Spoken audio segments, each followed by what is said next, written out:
오늘 말씀의 제목의 한 문장처럼 열심보다 중요한 것은 그렇기 때문에 방향입니다. 네, 정말이에요. 우리가 열심히 사는 거 중요합니다. 열심히 달려가고 열심히 무언가를 하는 거 정말 중요하고 참 귀한 일인데요, 열심을 다하기 전에 먼저 우리가 고민해야 되는 것이 무엇이냐면 온전한 방향을 향해 열심을 내고 있는지를 볼 수 있어야 돼요. 아주 우스운 비유고 설명이지만 여러분, 이런 거 괜찮겠어요? 저는 도둑질을 열심히 했습니다. 저는 도박을 열심히 하고 있어요. 저는 음주를 열심히 하고 있습니다. 아무리 열심히 해봐야 그건 자랑거리도 안 되고 흉한 표현이 될 수밖에 없는 거죠. 오늘 본문을 보니까 바울이 지적하는 바리새인, 종교인이었던 바리새인의 잘못이 보입니다. 본문 2절과 3절을 제가 다시 한번 읽겠습니다. 내가 증언하노니 그들이, 이스라엘 유대인들이죠, 그들이 하나님께 열심히 있으나 올바른 지식을 따른 것이 아니니라. 하나님의 의를 모르고 자기 의를 세우려고 힘써 하나님의 의에 복종하지 아니하였느니라. 열심은 있는데 방향이 잘못됐다는 얘기를 지금 하고 있는 거예요. 근데 이 이야기를 이렇게 사도 바울이 복음을 설명하는 로마서에 기록할 수 있었던 이유가 있죠. 왜요? 자신 스스로가 그렇게 엉뚱한 방향으로 너무나 열심히 살았었기 때문에 그런 유대인들, 바리새인들, 종교인들, 율법주의자들, 할례주의자들을 향한 안타까운 마음이 있었던 거예요. 빌립보서에 보면 스스로의 모습을 이렇게 고백하죠.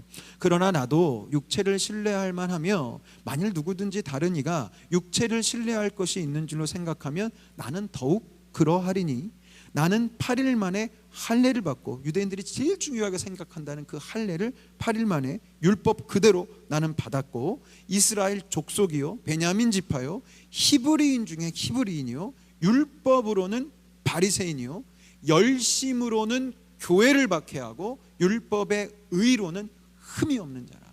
너무나 열심히 살았던 거예요. 너무나 열심히 교회를 박해할 만큼 열심히 살았습니다. 바울 스스로는 엄청 옳은 일을 하고 있다고 생각했지만 우리는 성경을 통해서 알죠. 그것은 착각이었어요. 열심은 있었지만 교회를 박해하고 예수님의 마음을 아프게 하는 방향으로 잘못 달려가고 있었죠. 그래서 그 다메섹 도상에서 예수님을 만나고 이제 그의 인생의 방향이 바뀌게 되는데, 아직도 그 인생이 바뀌어지지 않는 유대인들, 종교주의자들, 율법주의자들을 향해서 바울은 안타까운 마음으로 오늘의 복음을 이야기하고 있습니다. 아주 중요한 문장을 여러분들에게 말씀드려요. 우리의 신앙은, 우리 기독교 신앙은 종교가 아닙니다. 꼭 기억하십시오. 우리는 물론 사회학적으로는 기독교라는 종교로 분류되어 있고 우리들을 두고 종교가 기독교인 사람들이라고 이야기할지 모르겠어요. 그러나 그거는 세상의 분류와 그냥 정의일 뿐이고요, 우리 스스로 어떻게 생각해야 되냐면 우리가 믿는 신앙은 종교가 아니다, 그 이상이다라는 것을 우리는 늘 생각하셔야 됩니다. 왜냐하면 모든 종교에는 어떤 핵심을 가지고 있냐면요, 자기의 의와 자기의 공로로 구원 또는 신의 가호, 신의 은덕을 받는 구조가 종교이기 때문에 그래요. 우리 기독교의 신앙, 예수님을 믿는 신앙은 그런 개념이 아니기 때문에 그렇습니다. 종교학에서 분류하는데 대부분의 종교는 자력 종교라고 설명해요. 자기의 힘으로, 스스로의 힘으로 구원에 이르는 거죠. 반대로 기독교는 타력 종교, 다른 이의 도움으로 구원에 이르는 그런 개념인데, 불교 같은 경우에는 대표적인 그들의 구원론은 윤회 사상이에요. 아시죠? 이번 생에서 내가 선한 업보를 많이 쌓으면 다음 생에 조금 더 나은 존재로 태어나게 되고, 그렇게 점점 좋은, 더 높은 존재가 돼서 결국은 열반에 이르게 된다, 극락에 이르게 된다는 게 이들의 구원론이죠. 그러니까 더 나은 존재가 되기 위해 살아생전에 내가 엄청나게 노력해야 되는 거예요. 내가 잘 살아야 되고 착하게 살아야 되고 욕심 부리지 않아야 되니까 어떻게 해요? 금욕해야죠. 그리고 자비를 베풀고 선행을 베풀어야 내 선한 업보가 쌓이기 때문에 무소유를 주장하는 이유가 무엇이냐면 내게 없어야 나눌 수 있기 때문에 이제 그런 개념을 가지고 구원을 설명하는 게 불교예요. 이슬람교도 한 차례 제가 설명드린 적이 있는데 그들의 구원론은 어떤 개념이 있냐면 일평생 그 한 사람을 따라다니는 2명의 천사가 있다고 가르쳐요. 그래서 한 명의 천사는 내가 선한 일을 할 때마다 그 일의 무게를 계속 재고 있고, 한 천사는 내가 나쁜 짓을 할 때마다 그 무게를 재고 있어요. 그래서 한 사람이 그들의 세계관에 따르면 죽어서 이 알라 앞에 서게 됐을 때 착한 일을 계수하는 천사가 저울 위에다가 그 무게를 올려놓고 나쁜 일을 계수하는 천사가 올려놔서 착한 일이 더 무거워서 내려가면 천국을 가고 나쁜 일을 한 무게가 더 많으면 지옥에 간다는 개념이 이슬람교의 구원론이에요. 그러니 역시 여기도 자기의 의와 자기의 공로가 너무나 중요하죠. 내가 착하게 살아야 되고 내가 선행을 베풀고 착한 천사가 내 무게를 더 많이 가져갈 수 있도록 뭔가를 내가 열심히 해야 돼요. 유대교도 마찬가지예요. 바리새인들로 대표되는 모습이죠. 율법의 행위와 종교의 행위를, 특히 이제 유대교 바리새인의 특징이 뭐냐면 남들에게 보여줘야 돼요. 왜? 내가 하나님의 백성임을 증명해야 되거든요. 그러니까 유대인들의 신앙 활동은 늘 언제나 남에게 보여주는 것에 초점이 맞춰져 있습니다. 그들은 철저한 11조를 합니다.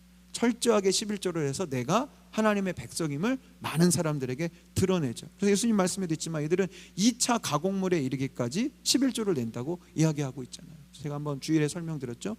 쌀을 수확하면 쌀의 10분의 1을 제사장에게 갖다 주고 그 나머지 10분의 9로 일부를 떡을 만들었는데 떡 중에 또 10분의 1을 또 내고 그 남은 떡을 가지고 떡볶이를 만들면 그 떡볶이 11조도 내고 계속 철저하게. 나 보셨죠? 나 이렇게 헌금하거든요. 보셨죠? 나는 구원받은 백성이에요. 증명해요. 규칙적인 기도 시간을 갖죠. 근데 이거를 증명해야 되니까 어떤 이 유대인은 그렇게 했대요. 이마에 스스로 먼저 상처를 내요. 왜냐면 어떤 랍비가 기도 시간이 됐는데 바삐 움직여야 되는 상황이 있었대요. 그래서 기도를 하다가 기도를 해야 되니까 눈을 감고 가다가 어디다 탁 부딪힌 거예요. 그래서 당신 왜 상처가 났어요? 내가 기도 시간을 지키려다가 여기 부딪혔습니다 라는 얘기가 소문이 돌기 시작하면서 이제 너도 나도 자기 이마에 괜히 상처를 내가지고 나도 기도 시간을 지키려다가 이렇게 됐습니다라고 보여줬다는 그런 우스개 같은 이 유대인들의 이야기들이 실제로 있을 정도로 그들은 기도하는 것도 남에게 보여줍니다. 금식하는 것도 남에게 보여줍니다. 그래서 예수님 말씀하실 때 너희들 금식할 때 얼굴을 파리하게 하지 말고 이렇게 얼굴을 이렇게 환하게 단정해라는 얘기를 하시잖아요. 왜냐하면 바리새인들 자기 금식하는 걸 드러내야 되니까 더 초췌한 모습, 더 피곤한 모습, 나 금식해서 너무 힘들어 막 이거를 표현해야 돼요.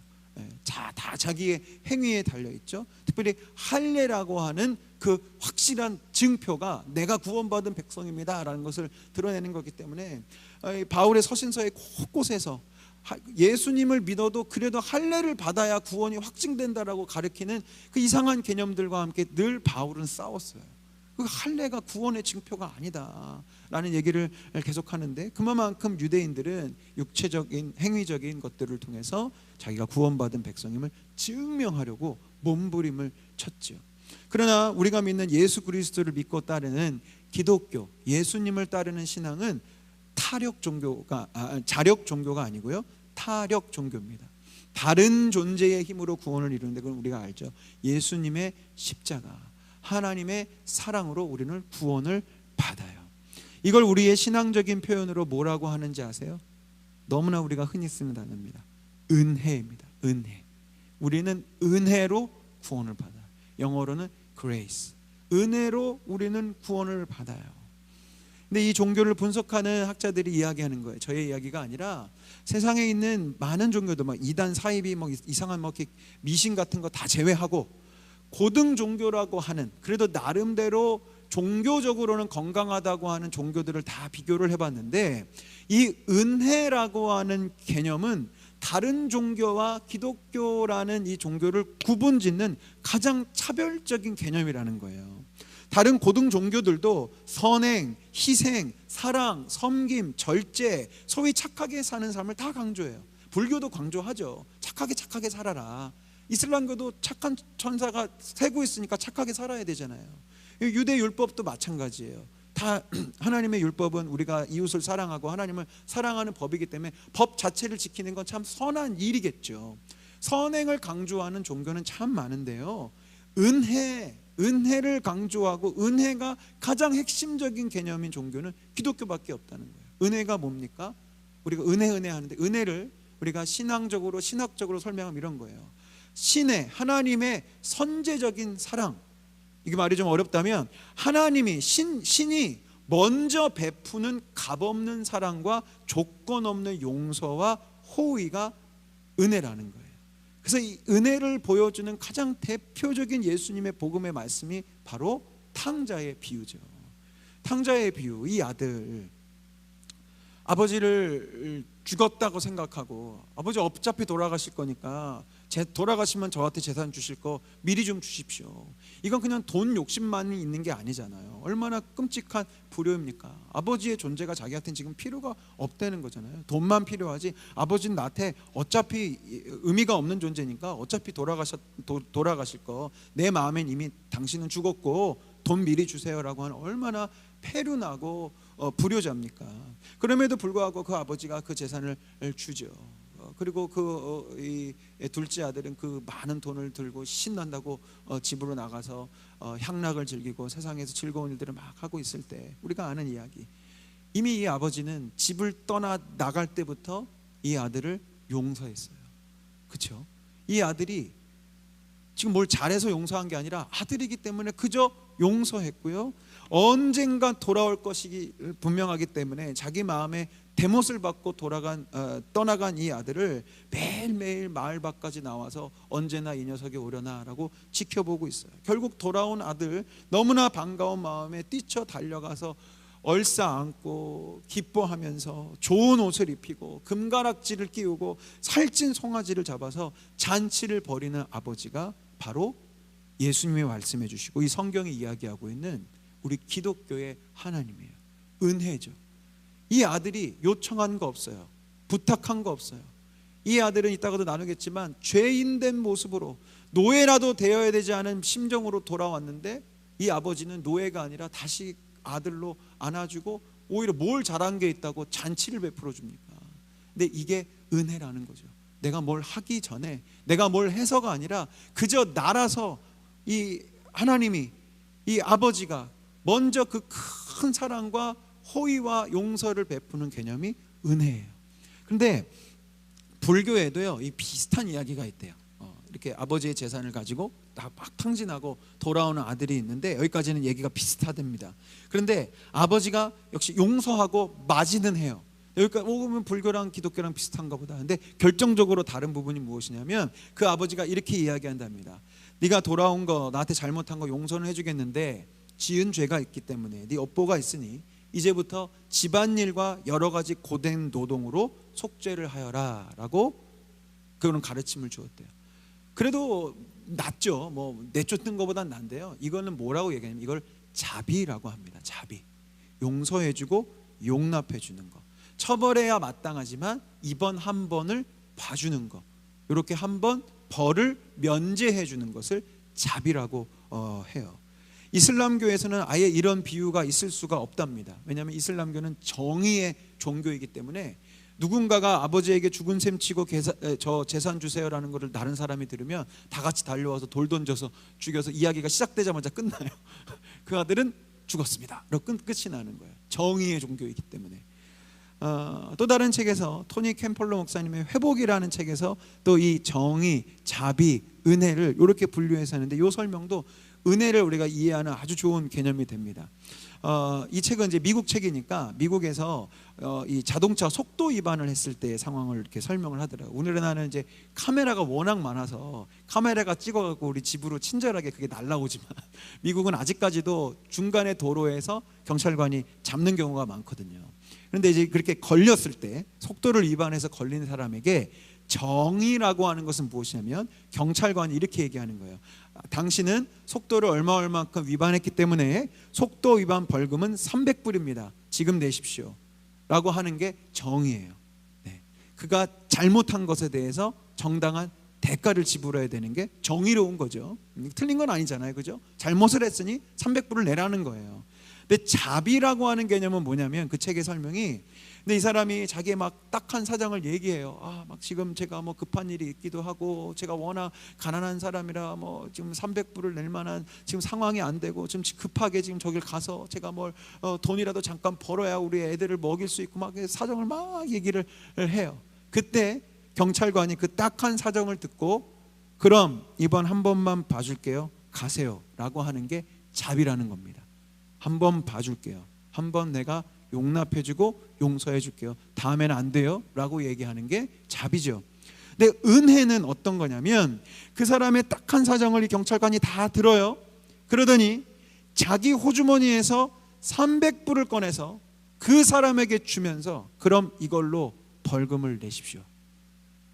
그리고 은혜는 한 걸음 더 나가는데 다른 주머니에서 300불을 꺼내가지고 그럼 당신의 사정이 이렇게 딱 하고 아이들을 먹이기 위해 힘들다고 하니 가는 길에 맛있는 거 사가지고 들어가세요라고 300불을 더 얹어주는 게 은혜라는 거예요. 이제 개념이 좀 이해가 되시죠? 우리가 보통 자비와 은혜를 비슷하게 생각하는데 자비는 한번 봐주는 거예요. 물론 주님의 자비를 입는 우리 경우가 너무 많죠. 우리의 죄를 용납해 주시고 용서해 주시고 이번 한번 또 봐주시고 봐주시는 거 물론 있어요. 그건 자비예요. 근데 은혜는 뭐냐면 너 잘못한 거 한번 내가 봐줄게, 이걸 넘어가는 거예요. 지금 이건 비유 속의 이야기지만 이 속도를 위반하는 사람이 경찰관한테 잘한 게 뭐가 있습니까? 무슨 선한 일을 했다고 이 경찰관이 이런 은혜를 베푸냐고요. 그렇죠? 벌금을 대신 갚아주고 딱한 사정을 듣더니 자식들 가서 맛있는 거 먹이라고 돈까지 얹어주는 게 이게 바로 은혜라는 거예요. 한 걸음 더 깊이 사랑하고 내가 그거 사랑을 받을 만한 자격과 조건과 공로가 없음에도 불구하고 나라는 존재를 사랑하고 치근히 여겨서 더 깊은 사랑의 행동을 해주는 것이 은혜라는 것입니다. 결국 사도 바울이 오늘 이 10장의 본문을 통해서 이야기하고 싶은 것은 무엇이냐면 종교적인 의와 자기의 열심, 신의 자비를 얻으려고 아니면 정의를 추구하기 위해서 그렇게 열심히 달려가려고 하는 종교적인 방향으로 로마 교회에 있는 성도들이여 달려가시 마십시오. 자꾸 여러분 주변에는 그렇게 복음을 바꿔내고 할례를 받아야 되고 예수를 믿어도 자기의 의와 공로를 쌓아가야 되고 정의의 하나님, 자비의 하나님을 강조하는 그런 경우가 있을 텐데 아닙니다. 우리의 주님은, 우리 예수님은 은혜의 하나님이십니다. 그래서 우리가 열심을 내서 달려가야 되는 방향에 있다면 그것은 은혜이신 하나님을 향해, 은혜이신 예수의 십자가를 향해서 열심히 달려가야 된다는 것을 오늘 본문을 통해 얘기해 주고 있어요. 그럼 은혜를 주신 하나님께 달려간다는 것은 어떤 모습일까요? 이걸 구체적으로 고민해야죠. 은혜를 주신 하나님께 그럼 우리는 어떻게 그 방향을 이제 잡았으니까 은혜를 향해 달려가야 되는구나, 하나님을 향해 달려가야 되는구나, 예수님을 향해 달려가야 되는구나 라는 것을 우리가 깨달았다면 그럼 그 모습이 어떤 모습인지 알아야 돼요. 은혜가 뭡니까? 제가 여러 가지 설명드렸지만 우리를 향한 하나님의 마음이에요. 하나님의 사랑이라고요. 나를 사랑하시는 그 마음, 나를 너무너무 귀히 여기시는 마음, 집 나가고 아버지 마음에 대못을 박아도 아들이니까 딸이니까 용서하고 용납하고 좋은 옷을 입혀주고 싶은 그 아빠의 마음, 엄마의 마음이 은혜의 마음이라는 거예요. 그렇기 때문에 주님은 오늘 본 말씀을 통해서 마음을 주신 하나님께 우리도 마음을 드리기를 원하고 계시는 거예요. 아멘. 개념적으로 어렵지 않죠. 주님은 우리한테 마음을 주셨어요. 그래서 우리에게 요구하시는 것은 노동력이 아니라 무슨 율법이 아니라 자기의 의와 공로가 아니라 나도 니들의 마음이 받고 싶다라는 이야기를 하시는 거죠. 오늘 본문 로마서 10장 10절 우리가 너무나 잘 아시는 말씀이고 뭐 복음을 전할 때 또 여러분들이 영접할 때 꼭 보셨던 구절일 텐데요. 로마서 10장 10절에 이렇게 되어 있어요. 사람이 마음으로 믿어 의에 이르고 입으로 시인하여 구원에 이르느니라. 아멘. 근데 우리가 이 말씀을 이제 오늘 설명을 듣고 나면 정확하게 이 개념을 갖게 되시겠지만 우리가 마음으로 믿어 하면 어떻게 보통 생각하냐면 그냥 아무도 몰래 속으로 믿는 거라고 생각해서 마음으로 믿어. 마음으로 주님 믿지. 내가 마음으로 믿지. 이런 그런 게 아니에요. 이 마음으로 믿어는요. 이제 설명을 드리겠지만 내 마음을 다해, 진심을 다해, 전심을 다해 예수님을 믿고 따르라는 이야기입니다. 마음으로 믿어. 그래서 이 개념, 이 구원의 핵심 로마서 10장 9절에서 10절 마음으로 믿어 의에 이르고 입으로 신하여 구원에 이르느니라 라고 하는 이 복음의 본질을 설명하기 위해서 사도 바울은 로마서 10장 5절과 8절에서 이렇게 이야기를 해요. 모세가 기록하되 율법으로 말미암는 의를 행하는 사람은 그 의로 살리라 하였거니와 믿음으로 말미암는 의는 이같이 말하되 내 마음에 누가 하늘에 올라가겠느냐 하지 말라 하니 올라가겠느냐 하면 그리스도를 모셔 내리려는 것이요 혹은 누가 무저갱에 내려가겠느냐 하지 말라 하니 내려가겠느냐 하면 그리스도를 죽은 자 가운데서 모셔 올리려는 것이라. 그러면 무엇을 말하느냐? 말씀이 내게 가까워 내 입에 있으며 내 마음에 있다 하였으니 곧 우리가 전파하는 믿음의 말씀이라. 지금 이제 노란색으로 되어 있는 부분들이 구약에서 인용된 구절들인데요, 이 말씀들을 사도 바울이 신명기 30장에 있는 말씀을 인용해요. 지금 제가 쭉 봉독해 드렸지만 우리 성도님들도 이게 무슨 말일까 싶은 느낌이실 거예요. 좀 어렵죠. 구약이 인용됐기 때문에 또 지금 어떤 맥락에서 지금 뭐 하늘에 올려가 모셔 내려가고 뭐 이게 도대체 복음하고 무슨 상관이 있을까라는 이제 궁금함이 생기실 거예요. 저 역시도 마찬가지였어요. 로마서를 묵상하고 연구하는 중에 로마서 말씀이 쉬운 듯 하면서도 중간중간 어려운 부분들이 있는데 이 부분이 저에겐 어려웠어요. 이게 무슨 말일까? 그래서 인용된 구절이 신명기 30장이니까 그러면 신명기 30장을 한번 가서 쭉 한번 읽어봐야 되겠다는 생각이 들어서 신명기 30장에 가서 한 구절 한 구절을 제가 읽어보는 과정 가운데 바울이 말하고자 하는 핵심이 뭔지를 깨닫게 됐어요. 그래서 제가 길지만 이 신명기 30장에 있는 내용을 쭉 한번 읽어 드릴게요. 성도님들께서는 마음이라는 단어에 좀 집중해 보시면서 보시면 좋겠습니다. 신명기 30장으로 넘어옵니다. 내가 내게 진술한 모든 복과 저주가 내게 임함으로 내가 내 하나님 여호와로부터 쫓겨난 모든 나라 가운데서 이 일이 마음에서 기억이 나거든. 너와 내 자손이 내 하나님 여호와께로 돌아와 내가 오늘 내게 명령한 것을 온전히 따라 마음을 다하고 뜻을 다하여 여호와의 말씀을 청종하면 내 하나님 여호와께서 마음을 돌이키시고 너를 긍휼히 여기사 포로에서 돌아오게 하시되 내 하나님 여호와께서 흩으신 그 모든 백성 중에서 너를 모으시리니 내 쫓겨간 자들이 하늘가에 있을지라도 내 하나님 여호와께서 거기서 너를 모으실 것이며 거기서부터 너를 이끄실 것이라. 내 하나님 여호와께서 너를 내 조상들이 차지한 땅으로 돌아오게 하사 내게 다시 그것을 차지하게 하실 것이며 여호와께서 또 내게 선을 행하사 너를 내 조상들보다 더 번성하게 하실 것이며, 다 하나님의 은혜에 대한 개념이죠.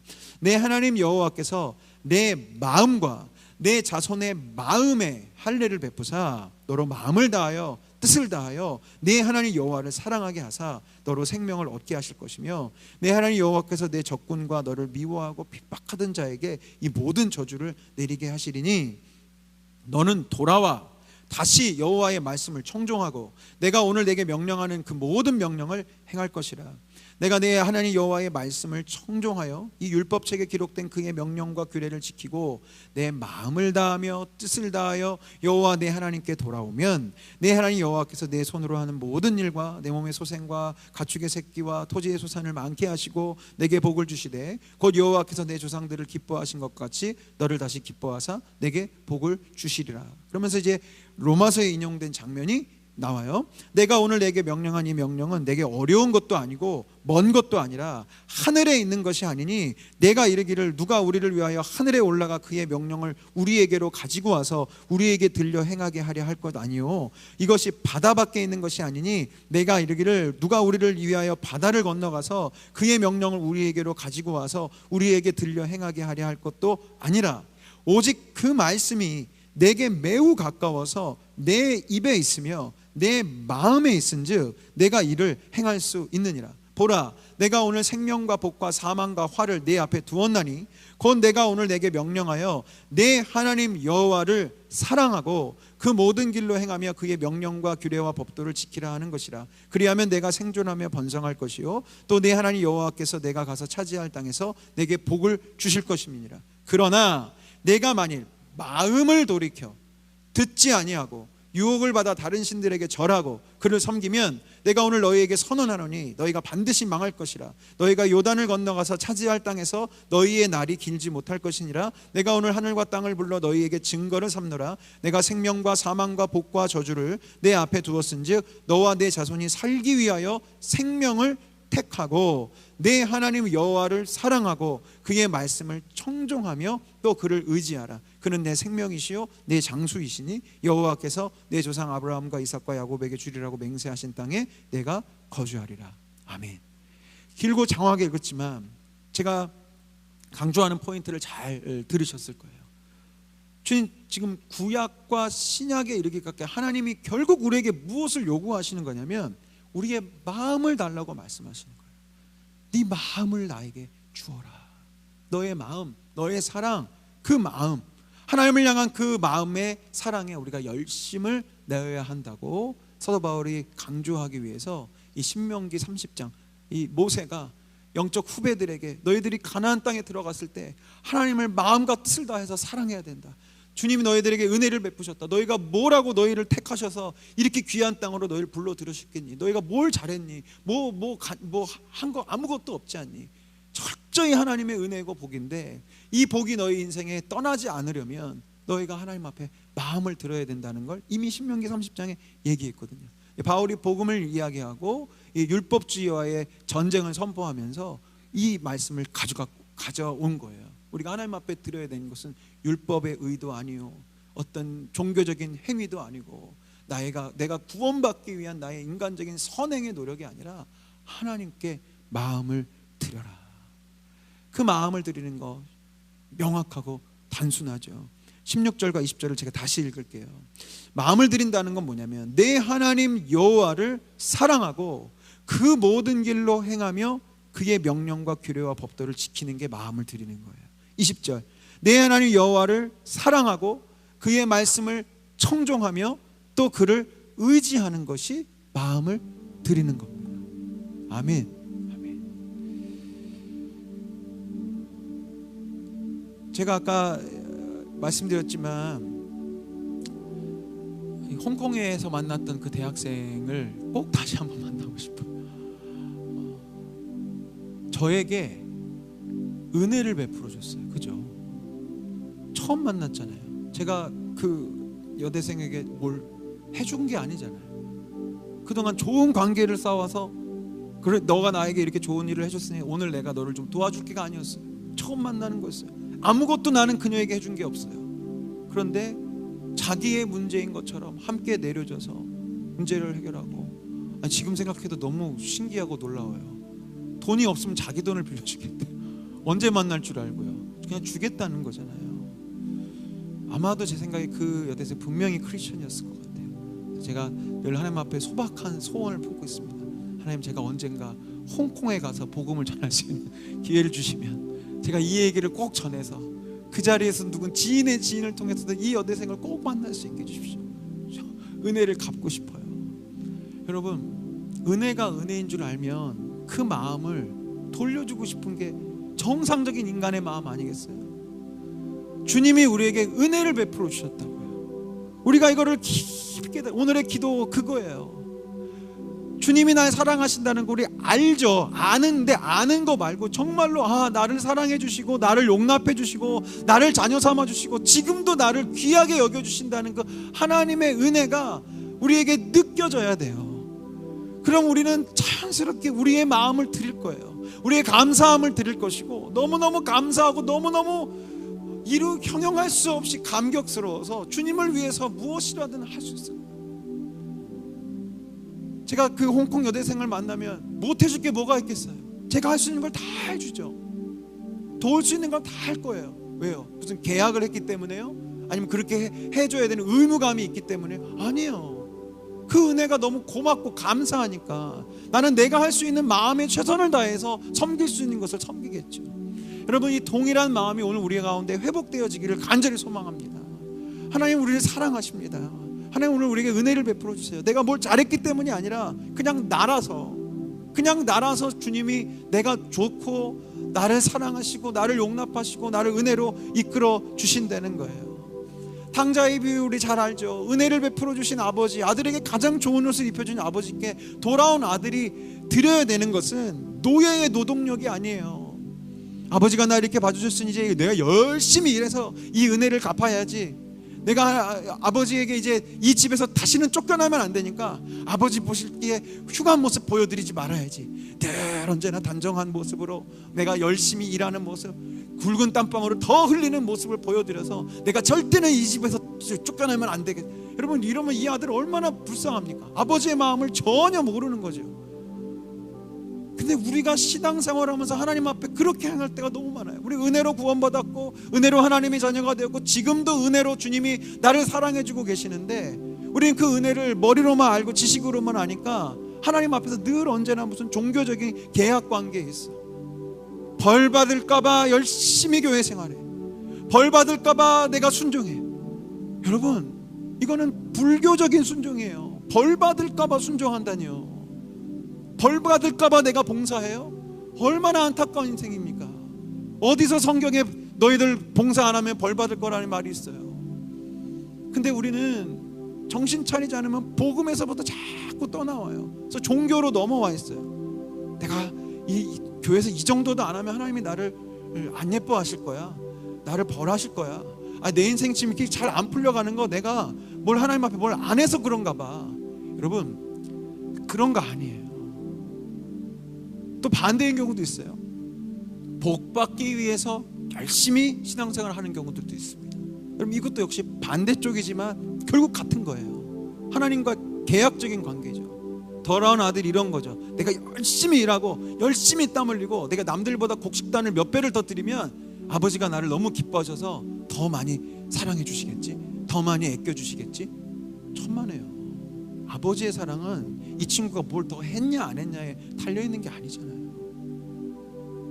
우리가 하나님과의 이 사랑과 은혜와 마음의 이 관계가 우리가 회복되어져야 합니다. 오늘 설교의 제목을 다시 한번 선포합니다. 우리 함께 읽어볼까요? 시작. 열심보다 중요한 것은 방향이고 행위보다 중요한 것은 마음입니다.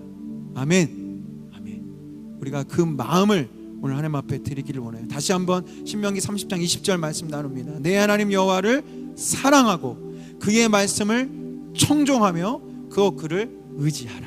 이것이 마음을 드리는 겁니다. 그래서 우리가 일평생 주님을 섬기며 나갈 때 이 마음을 계속 나누는 거예요. 하나님을 사랑하기 때문에 그분의 말씀을 청종하고 복 받으려고 벌 안 받으려고가 아니라 사랑하니까 내가 너무나 감사한 존재니까 그분의 말씀을 내가 기쁨으로 따르고 또 나를 사랑해 주시고 은혜를 베풀어 주실 것을 아니까 내 삶에 문제가 생겼을 때 그분을 의지하고 그분께 도움을 자녀의 권세로 마땅히 간구하는 것. 그래서 우리 찬양팀 나와주시고요. 오늘의 기도 표대입니다. 열심보다 중요한 것은 방향이고 행위보다 중요한 것은 마음이라고 말씀드렸는데 이 세 가지의 축을 가지고 오늘 계속 간절히 기도하셨으면 좋겠어요. 주님을 향한 나의 사랑이 더 깊어지고 진실해질 수 있도록. 그러려면 우리가 은혜를 다시 회복해야 됩니다. 하나님이 나를 사랑하신다. 하나님 나를 그냥 내 있는 모습 그대로 용납해 주심을 우리가 그 은혜를 회복해야 되고요. 하나님의 기쁨을 생각하면서 마지못해 하는 율법적인 순종이 아니라 진심 어린 사랑의 순종이 내 삶에 가득하기를 기도하시고 또 넘치는 은혜를 베풀어 주시는 하나님을 기대하시면서 내 삶의 문제를 주님께 맡기며 의지하는 그 기도를 여러분들은 오늘 올려드리기를 원합니다. 우리 사랑을 고백하며 우리 찬양하고요. 찬양은 계속 진행될 때 여러분들 제가 따로 끊지 않습니다. 자유롭게 기도하시고 이 기도 제목 붙잡고 또 개인적인 간구와 또 갈망들을 하나님 앞에 토해내시면서 우리 간절히 기도하는 밤이 되기를 소망합니다. 찬양하겠습니다.